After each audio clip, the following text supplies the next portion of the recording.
శ్రీమాతే నమః. మనకి ఒక్కొక్కసారి ఫోన్ కాల్స్ వస్తూ ఉంటాయి. ఆ ఫోన్ కాల్స్ మనకి సంబంధం లేనివి.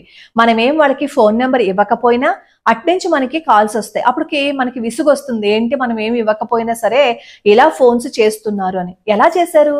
మన నెంబర్ వాళ్ళ దగ్గరికి ఎలా వెళ్ళింది అంటే మనం కొన్ని యాప్స్ని ఇన్స్టాల్ చేసుకుంటూ ఉంటాం.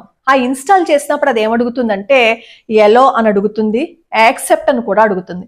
మనకి ఆ యాప్ కావాలి కాబట్టి దాన్ని డౌన్లోడ్ చేసుకోవాలి అంటే మనం ఎలో అని పర్మిషన్ ఇచ్చేస్తాము, యాక్సెప్ట్ అని పర్మిషన్ కూడా ఇచ్చేస్తాం. కానీ అందులో ఉన్నవి మనం చదివితే కనుక అందులో వాడు రాస్తాడు నీ డేటాని నేను ఉపయోగించుకుంటాను అని.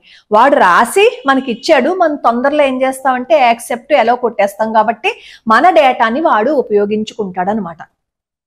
మన మొబైల్లో ఉన్న ప్రతిదీ మనం ఏం చేసినా మొత్తం అంతా మూడో కన్ను చూస్తూనే ఉంటుంది. ఏం ప్రైవసీ ఏం లేదు, మొత్తం అన్ని అందరికీ తెలిసిపోతాయి. అందుకే ఏ యాప్ పడితే ఆ యాప్ని డౌన్లోడ్ చేయకండి, ఏ లింక్ని పడితే ఆ లింక్ని క్లిక్ చేయకండి అని చెప్పే కారణం అదే. ఏ లింక్ని పడితే ఆ లింక్ని మనం క్లిక్ చేసాము అంటే మన ఫోన్లో డేటా అంతా వాళ్ళకి వెళ్ళిపోతుంది అనమాట. అలాంటి సమయంలో మనకి ఏమనిపిస్తుంది, చిచ్చి మొత్తం అంతా అసలు పర్సనల్గా మనం మాట్లాడుకోవడానికి లేదు, మనకంటూ గోప్యత లేదు, అలా గోప్యత ఏమైనా పాటించే యాప్స్ ఉంటే బాగుంటుంది కదా అని అనుకుంటాం. మనం కూడా ఏదైనా ఒక యాప్ డౌన్లోడ్ చేసుకోవాలన్నా, ఏదైనా వెబ్సైట్కి వెళ్ళాలన్నా మన పూర్తి వివరాలు మనం ఇవ్వం. ఈ పాస్వర్డ్స్ కానీ మెయిల్స్ కానీ తప్పు ఇస్తాం, కానీ మన సర్వర్ నుంచే వెళ్తాయి ఈ మెయిల్స్ కానీ ఈ పాస్వర్డ్స్ కానీ. కొన్ని యాప్స్కి ఏమో ఫోన్ నెంబర్లు అడుగుతుంది, కానీ చాలా మట్టుకు ఏమడుగుతుంది అంటే మెయిల్ అడుగుతుంది. మెయిల్ ఖచ్చితంగా అడుగుతుంది. మెయిల్ ఇవ్వకపోతే ఏ యాప్ని డౌన్లోడ్ చేసుకోవడానికి వీలుని కానీ అక్కడికి ఆ వెబ్సైట్లోకి వెళ్ళడానికి వీలు కానీ ఉండదు. అంటే మన స్టోరేజ్ని మనమే ఇచ్చేస్తున్నాం. మనం ఎక్కడి నుంచి చేసాము, ఏ ఏ మెయిల్ నుంచి చేసాము, ఏ నెంబర్ నుంచి ఆ వెబ్సైట్ని చూసాము, ఈ వివరాలన్నీ కూడా మూడో కన్ను చూస్తోంది. మొత్తం అన్ని తీసేసుకుంటున్నారు. ఆఖరికి మనం ఎంతో సెక్యూర్డ్గా ఉంది అని అనుకుంటున్న ఈ మెసేజెస్, పర్సనల్ మెసేజెస్ ఏదైతే ఉన్నాయో సామాజిక మాధ్యమంలో మనం ఉపయోగిస్తున్నవి, అవి కూడా అంత సెక్యూర్డ్ ఏం కాదు. కావాలి అని అనుకుంటే మనం పంపించి డిలీట్ చేసేసిన ఆ మెసేజెస్ను కూడా మళ్ళీ చూడగలరు, ఆ చూసే అవకాశం ఉంది. కానీ ఈ స్విస్ కమ్యూనికేషన్స్ ఏదైతే రూపొందించిందో త్రీమా అనే యాప్, దానికి వాళ్ళు ఏం చేశారు, అసలు నువ్వు ఈమెయిల్ ఇవ్వక్కర్లేదు, నీ ఫోన్ నెంబర్ ఇవ్వక్కర్లేదు, నీ వివరాలు ఇవ్వక్కర్లేదు, ఏమి ఇవ్వక్కర్లేదు. యూనిక్గా ఒక పేరు ఇస్తే చాలట, అంతే. దాన్ని బట్టి మనం ఆ యాప్ని ఉపయోగించుకోవచ్చు. మళ్ళీ ఇందులో ఏవైతే మెసేజెస్ మనం ఒకరికొకరు చాట్ చేసుకున్నామో ఆ మెసేజెస్ని పూర్తిగా డిలీట్ చేసేసే అవకాశం ఉంది. మనం పంపించిన ఏ ఫొటోస్ కానీ ఏదైనా సరే అసలు స్టోర్ చేసే అవకాశం ఈ తీన్మార్ యాప్లో లేదు.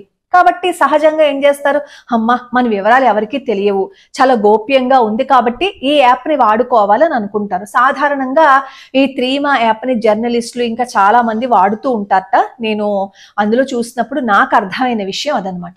అయితే ఇంత సెక్యూర్డ్గా ఉన్న ఈ త్రీమా యాప్ని ఈ ఎర్రకోట దగ్గర బ్లాస్టింగ్ ఏదైతే జరిగిందో అక్కడ తీవ్రవాదులు ఉపయోగించారు. అంటే వాళ్ళకి కావాల్సింది అదే కదా, వాళ్ళ విషయాలు ఎక్కడికి బయటకు తెలియకూడదు, ఈమెయిల్ వెళ్ళకూడదు, ఫోన్ నెంబర్ ఇవ్వకూడదు, ఇలాంటిది ఏదైనా ఉందా అని చెప్పి సెర్చ్ చేసి ఉంటారు. వాళ్ళకి దొరికింది అది, దాన్ని వాళ్ళు ఉపయోగించుకున్నారట. కత్తి ఉందండి, ఇప్పుడు ఆ కత్తితోటి కూరగాయలు కోసుకోవచ్చు, పేక కోసేయచ్చు, ఆపరేషన్స్ చేయొచ్చు.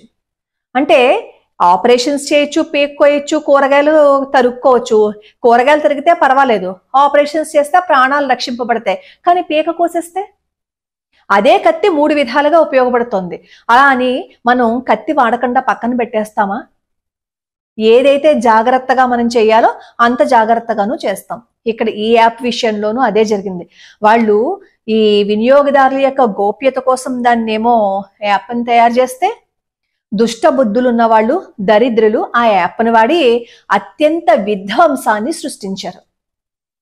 చాలా జాగ్రత్తగా ఉండాలి మనం కూడా. మన మొబైల్స్లో ఏది పడితే ఆ వెబ్సైట్కి వెళ్ళిపోవటం కానీ, ఏ యాప్ను పడితే ఆ యాప్ను మనం ఉపయోగించడం కానీ చేస్తే మన డేటా మొత్తం వాళ్ళకి వెళ్ళిపోతుంది, మన పాస్వర్డ్స్తో సహా మొత్తం వెళ్ళిపోతుందట. జాగ్రత్తగా ఉండండి. మన చేతిలో మొబైల్ ఉంది కదా, మనం ఏం చేసినా ఎవరికీ తెలియదు అని అనుకుంటున్నారేమో. మీ మొబైల్లో మీరు ఏదైతే ఓపెన్ చేశారో ప్రతి చిన్న లింకుతో సహా అంతా ఒక చోట స్టోర్ అయిపోయి ఉంటుంది. రేపన్న రోజు ఏదైనా తేడా జరిగింది అంటే వాళ్ళు మన మెయిల్ ఐడితో మనం ఎక్కడెక్కడ బ్రౌజ్ చేశాము, ఎక్కడెక్కడ మొబైల్లో మనం ఏమేం చూసాము అని మీ మొబైల్లో మీరు ఏదైనా డిలీట్ చేసినా సరే ఖచ్చితంగా అందరికీ తెలిసిపోతుంది. కాబట్టి ఏదైనా మనం ఉపయోగించేటప్పుడు మంచికి మాత్రమే ఉపయోగించాలి, చెడు పనులకి ఉపయోగించకూడదు. ఒకవేళ చెడ్డ పనులకి ఉపయోగిస్తే ఎవరికీ తెలియదు అని అనుకుంటాం, కానీ వెధవ పని చేస్తే ఏదో ఒక రోజు బయటపడిపోతుంది. ఇప్పుడు వాళ్ళు ఎంతో గోప్యంగా ఉంచాలని అనుకున్నారు, ఆ యాప్ను ఉపయోగించారనే విషయం అర్థమైపోయింది కదా. ఇప్పుడు అలాంటి యాప్లు మరిన్ని జాగ్రత్తలు తీసుకుంటాయి అన్నమాట. ఇంకా ఎంత సెక్యూరిటీ ఇవ్వాలి, ఇలాంటి ఈ విధ్వంసకర మనుషులు ఉపయోగించకుండా ఎలా చేయాలనేవి తీసుకుంటాయి. ఎంత జాగ్రత్తలు తీసుకున్నా మనం జాగ్రత్తగా ఉండకపోతే మన విషయాలన్నీ కూడా బయట వాడి చేతిలో పెట్టేసినట్లే. మన జుట్టు వాడి చేతిలో పెట్టిన తర్వాత వాడు ఎటు పీకినా మనకే ప్రమాదం. జాగ్రత్తగా ఉండండి.